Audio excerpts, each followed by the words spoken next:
네, 오늘은 마가복음 67번째 시간입니다. 마가복음 12장 41절에 44절까지의 말씀으로요, 헌신하며 사는 삶의 기쁨이라는 제목으로 함께 은혜를 나누도록 하겠습니다. 코로나19 시대가 되면서 사람들이 이 종교가 위험하다라고 인식을 하기 시작했습니다. 그 전까지 몇몇 이단이라고 일컬어지는 어떤 종파들에 대해서 위험성을 인지하고 있었다라면 사람들이 여기는 이단이 아니야라고 했던 데조차도 이단성이 있을 수 있구나라는 것들을 보기 시작한 거죠. 근데 이것들이 더 확장되는 거예요. 그러면서 어떻게 되어지냐, 이 종교 무용론으로 지금 사람들의 생각이 바뀌어지고 있는 것들, 그 거대한 흐름들을 저희가 감지하고 있는 그 시점입니다. 물론 이 종교성에 대한 이야기들은 계속되어 오고 있었습니다. 특히 이 서구 사회에서는 과거에 이야기했던 어떤 이런 종교의 필요성, 특별히 서구 사회는 기독교겠죠. 이 기독교 신앙의 필요성들을 이야기했고 이것들이 필요하다라고 역설을 냈었는데 최근 몇몇 데이터들 중에서 이런 데이터들이 나오기 시작하는 거예요. 오히려 종교가 없는 곳에서 사람들이 훨씬 더 행복하다는 얘기가 나오거나 사회적 갈등이 적거나 사람들이 훨씬 더 잘 산다는 이야기들이 자꾸 나오기 시작해요. 그러면 사람들이 과연 종교가 필요한가, 특별히 기독교가 필요한가에 대한 의문을 제기하는 거죠. 자, 어떨까요? 이 지금 코로나19 속에서 많은 사람들은 그런 의문을 가질 수밖에 없습니다. 우리한테 정부가 필요하고 질병관리청은 필요한 걸 알겠다. 그런데 교회는 왜 우리가 신앙을 가져야 되지라는 생각을 가질 수 있어요. 그래서 무종교를 택하는 거죠. 이 종교인들이 보이는 이 열심과 열정이 언제든지 광기로 변하거나 정상적인 사회생활을 하는 데 있어서의 이 사고와 판단을 흐리게 만들거나 멈추게 만드는 혐의가 있다라고 사람들이 보기 시작하는 거죠. 그리고 실제로 정직하게 저희가 인정을 하면 지금 그런 문제를 야기하고 있죠. 이 종교들이. 코로나19 때 이 방역 앞에서 많은 어떤 단체들이 이 정부가 또 과학으로 의학으로 위험하다고 이야기하고 있는 부분들을 쉽게 건너뛰는 모습을 보면서, 그리고 본인들이 거기에 대한 피해를 또 당하고 있는 모습을 보고 우리가 이런 부분들을 결코 아주 쉽게 생각할 문제가 아니라는 그 현실을 저희가 직면하고 있습니다. 사람들은 그래서 차라리 주일에 이 시간에 예배를 드리느니 이 시간에 산으로 들로 레저를 나가고 가족들과 휴식을 취하는 게 더 낫겠다라고 생각을 하기도 하고요. 인생에 어려움이 닥쳤을 때 예배를 드리고 기도하는 방식이 아니고 차라리 나하고 마음이 잘 맞는 사람들, 취향이 맞는 사람들 속에서 이 정서적인 위로를 취하고 또 어려우면 상담을 받으면 되지 정도로만 자신의 문제를 아주 해결하는 방법을 달리 가려고 하고 있는 것이죠. 그래서 사람들은 이 종교의 폐해 때문에 이 폐해된 모습을 보면서 신앙을 택하지 않는 일들이 벌어지고 있어요. 또 다른 부류가 있습니다. 이 종교에 대해서, 또 특별히 기독교 신앙에 대해서 거리를 두는 사람들 중에 또 다른 부류의 사람들은 무언가에 이 몰입하고 헌신하고 의미 있는 관계 맺는 것들을 두려워하는 사람도 있어요. 이런 사람들은 늘 거리를 둔 채 살아가요. 어떤 모임이나 단체에서 거기에 대한 평가를 해요. 훈수를 둡니다. 관조적인 시선을 유지합니다.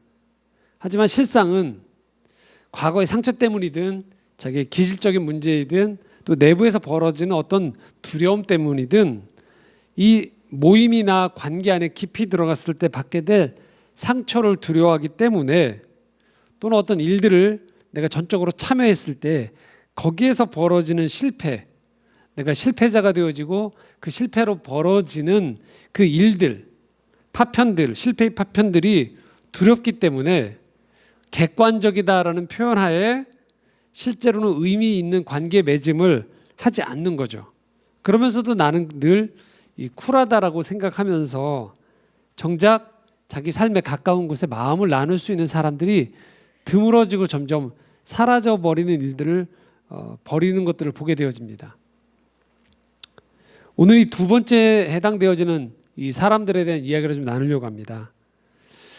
결국 삶에서는요, 우리가 어떤 사람의 또 단체의 열매가 맺힌다는 것은요, 거기에 필요한 만큼의 시간, 열정, 그리고 위험 부담을 안고 노력했을 때만이 결과가 벌어진다는 것을 우리는 볼 수 있습니다. 제가 얼마 전에 한 가정을 만난 적이 있어요. 그런데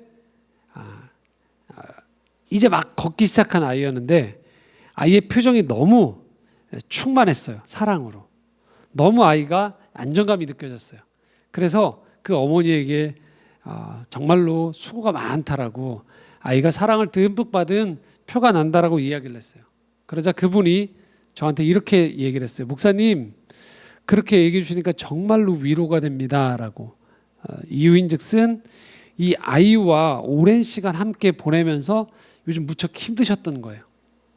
그런데 누구도 이제 자기한테 그런 피드백에 가까운 사람들이 하는 이야기를 적게 듣다가, 저는 이제 오랜만에 만났기 때문에, 그리고 비교적 그 또래 아이들을 많이 보기 때문에 금방 표가 나거든요. 그래서 제가 엄마가 참 이 가정이 아이에게 많은 정성과 건강한 유대관계를 맺고 있는 게 이 표시가 납니다라고 얘기를 해드렸어요. 그랬더니 이제 그러면서 제가 이렇게 잘 받으면 결국은 어느 시점부터 부모와 분리가 잘 되어지고 독립하기가 훨씬 수월해집니다라고 제가 우리가 알고 있는 육아 상식을 함께 나누었죠. 근데 굉장히 위로를 받으시더라고요. 그런데 거기에서도 우리가 볼 수 있는 것은 뭐냐면, 남들은 잘 모르지만 분명히 그 아이의 표정과 그 아이의 살아가는 모습이 엄마가 또는 부모가 얼마만큼 정성을 기울였는지가 드러난다는 거죠. 숨길 수가 없습니다. 어떤 단체가요, 잘 돌아가고 있습니다. 희한할 정도로 아주 세밀한 곳까지 신경이 잘 써져 있어요. 그러면 거기에는 반드시 몇 사람이 말로 안 될 정도의 헌신적인 수고를 하고 있다는 것들을 볼 수 있어요. 그런 사람이 없고 누구나 다 정해진 것만큼의 룰대로만 돌아가는 것에 익숙해 있는 곳에 가면 특유의 그 분위기가 느껴지거든요. 자, 이것은 결국은 우리가 어떤 열매를 맺어주는 이 자연의 법칙 안에, 하나님께서 만들어주신 창조의 원리 안에 들어가는 이 수고와 헌신이 어떠한지를 우리에게 보여준다는 것이죠. 만약에 여러분들이 지금 이 말씀을 들으시면서 분명하게 내 삶에 책임져야 될 그 자리에 서 있고, 그리고 나 외에는 대안이 보이지 않아서 거기에 깊이 헌신하고 있는 거죠. 그런데 결과가 잘 보이지 않아서 혹시 낙심하고 계시다라면 여러분께 힘을 내시라고 말씀을 드리고 싶습니다. 지금 그 여러분의 헌신 때문에 그곳이, 그 관계가, 그 단체가 그만큼 유지가 되어지고 있는 것입니다. 결과는 어떨지 모르지만 그 방향이 맞다라면 인생의 시간을 지금 헌신하고 있는 여러분은 가장 잘 보내고 있는 것입니다. 그리고 그 여러분들의 그 헌신의 결과를 하나님께서 책임져 주실 것을 믿으며 신뢰로 나아가는 것이 지금 필요할 것입니다. 우리는 인생을 살아가면서 이 두 가지를 기억할 필요가 있습니다. 첫 번째는요, 하나님은 우리가 인생의 시간을 허비하지 않기를 원하신다는 거예요. 그래서 우리에게 하나님은 어느 관계를 붙여주시고 어떤 조직이나 단체, 공동체를 붙여주십니다. 그리고 그곳에서 거리를 뛴 채 시간을 허비하지 않기를 원하세요. 정말 그것이 맞다라면 거기서 헌신하기를 원하신다는 거예요. 보여주시지 않는다라면, 정말 잘 모르겠다라면 지금 거기가 여러분의 자리라는 거죠. 그래서 그 헌신을 통해서 여러분의 삶의 밀도와 삶의 열매를 하나님은 충만하게 채워져 나가기를 원하신다는 거예요. 그리고 두 번째는요, 우리에게 주어져 있는 인생의 시간이 매우 짧다라는 거예요. 분별력을 가지고 분명한 것은 어디에서 내가 살아야 될지를 잘 결정할 필요가 있습니다. 하지만 여러분들이 그 분별력 끝에 여러분이 가지고 있는 지각과 분별력의 최선의 도달한 그 관계와 만남이 있다라면 최선을 다하시는 거죠. 헌신하는 거죠. 왜요? 그런 곳을 만나기가 쉽지 않거든요. 그리고 여러분들이 만약 헌신했다라면 혹시 이것이 영원하지 못할까에 대한 두려움은 여러분 내려놓으시기 바랍니다. 왜냐하면 여러분 헌신은 단 한 번 끝나지 않고 한 곳에서만 끝나라는 법이 없기 때문에 그렇습니다. 중요한 것은 여러분이 하나님이 불러주신 곳이다라고 여겨지는 관계 그 장소에서 헌신하는 그 태도는 여러분 몸과 마음과 태도에 남는다는 것입니다. 그래서 여러분들이 하나님께서 이곳 다음에 다른 곳으로 옮기시더라도 여전히 여러분의 삶의 태도에서 그 헌신하는 자세는 여전하기 때문입니다. 그래서 어느 곳에 가든 좀 시간의 차이는 있지만 또 난이도의 차이는 있지만 헌신하는 사람이 가는 곳에서는 늘 일정한 수준 이상의 삶의 열매가 맺히게 되어진다는 것을 우리는 보게 되어집니다. 그게 바로 창조의 원리인 것이죠. 예수님께서 이 땅에 오셔서 사람들을 책망하실 때 보면 그 일관된 특징이 있어요. 이 두 부류인데요. 첫 번째는요, 엉뚱한 곳에 헌신한 사람들이에요. 그러니까 제대로 된 곳에 헌신하지 않고 엉뚱한 곳에 표적을 두고서 헌신하고 인생을 낭비하고 있는 사람을 예수님은 책망하세요. 두 번째는요, 헌신의 마음은 헌신의 방향이 틀리지 않았지만 헌신하지 않고 있는 사람들에게 예수님이 책망하세요. 오히려 예수님은 헌신의 마음은 있지만 아프고 부족하고 깨어진 사람을 귀하게 보십니다. 왜 그럴까요? 예수님이 중심을 보시기 때문에 그래요.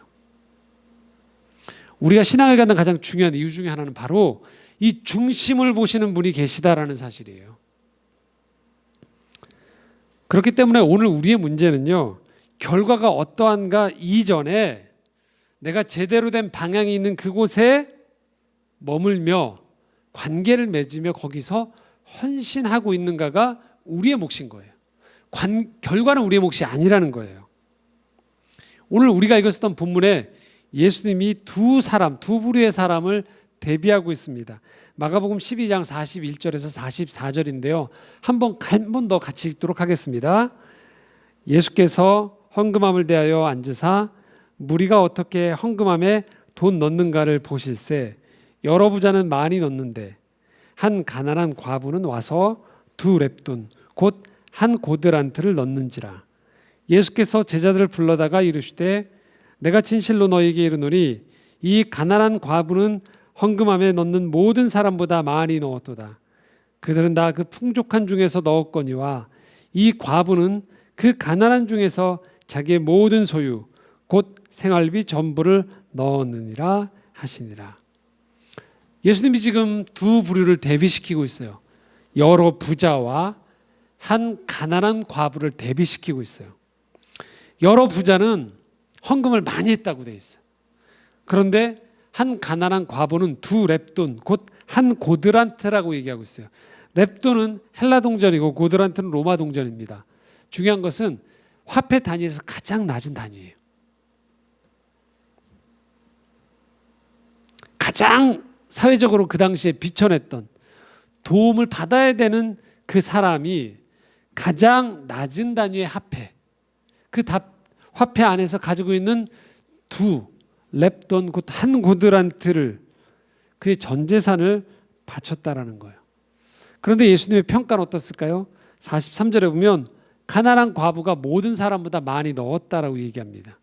그리고 44절에 이렇게 말씀하십니다. 그들은 풍족한 중에 넣었지만, 여기서 그들은 아마 부자들을 말하겠죠.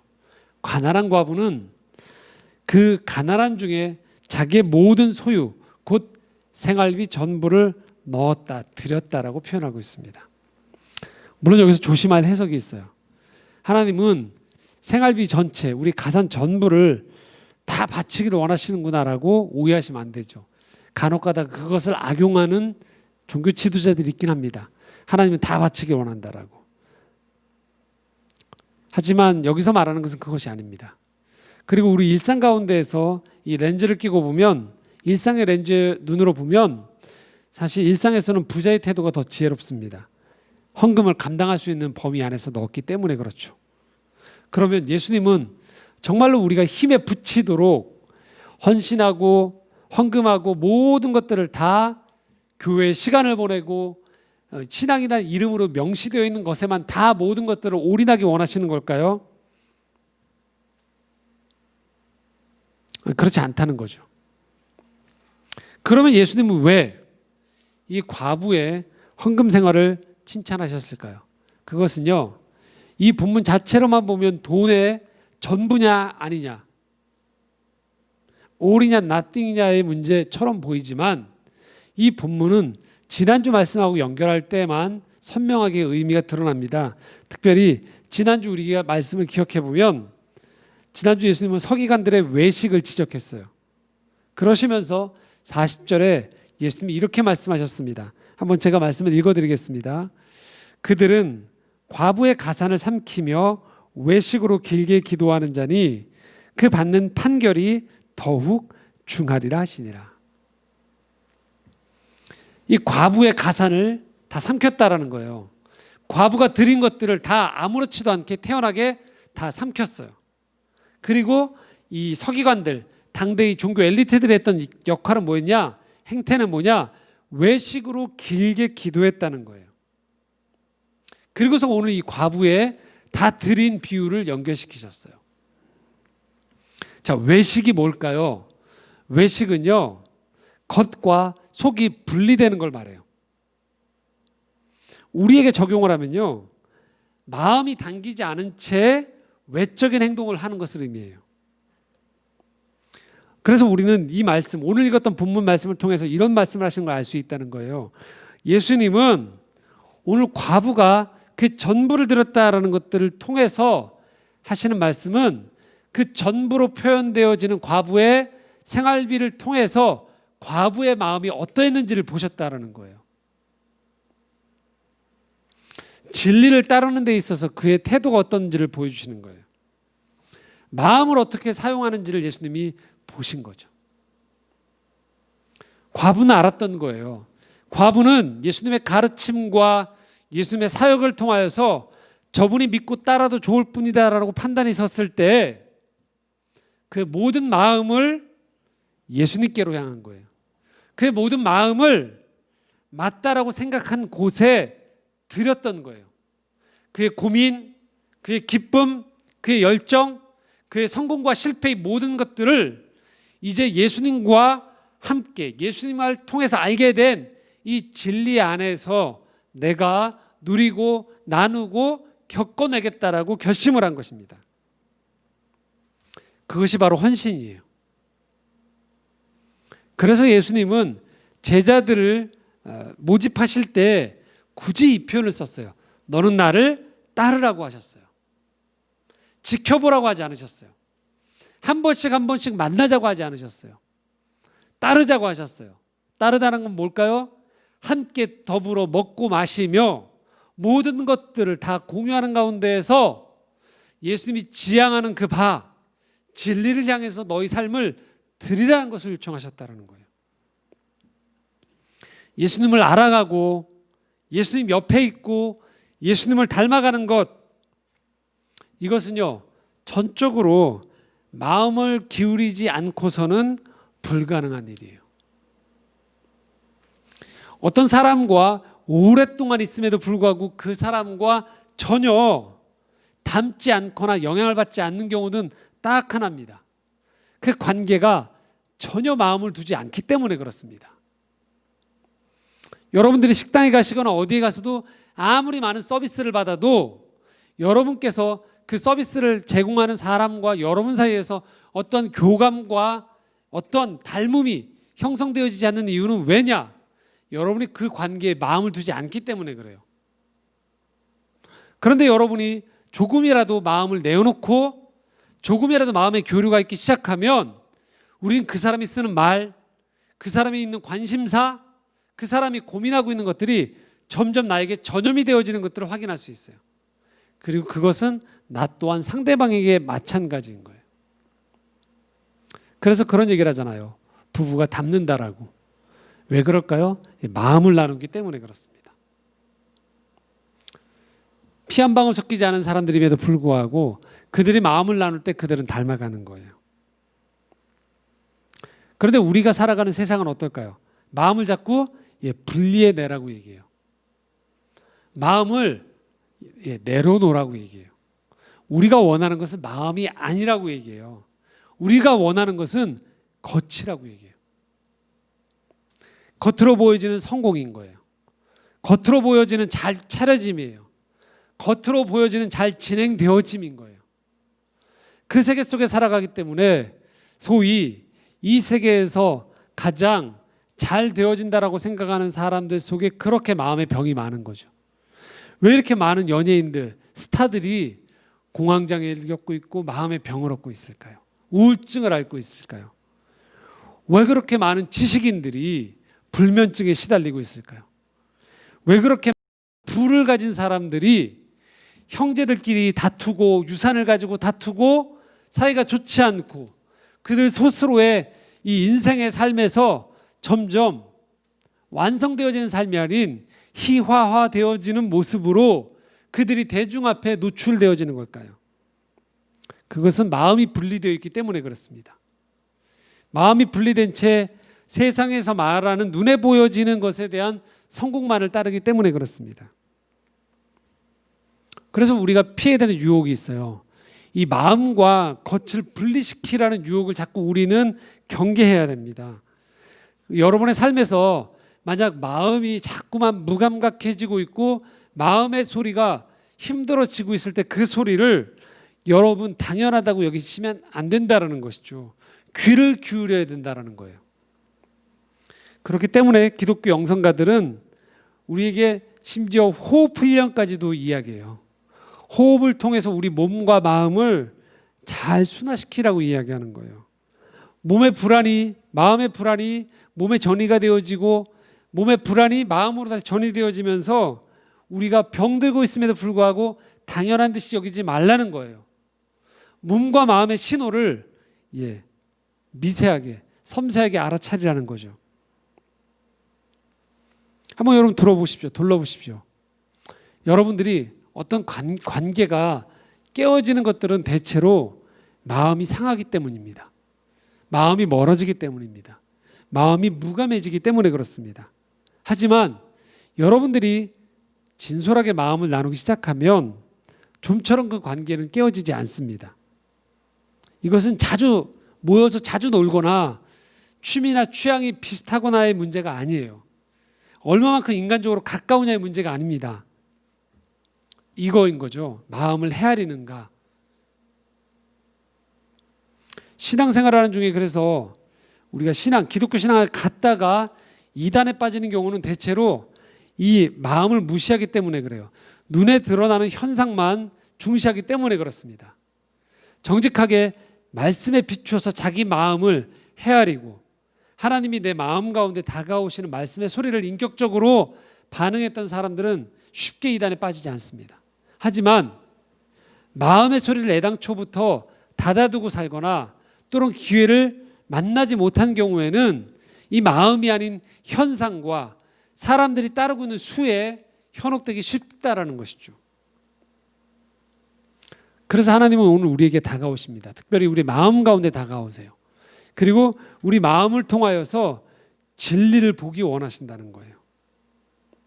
그리고 그렇게 진리 가운데 마음 가운데 진리를 받아들여지게 되어지면 점점 우리는 내가 속하고 있는 관계, 내가 해야 되는 일 속에서 중요한 것이 무엇인지 보이기 시작해요.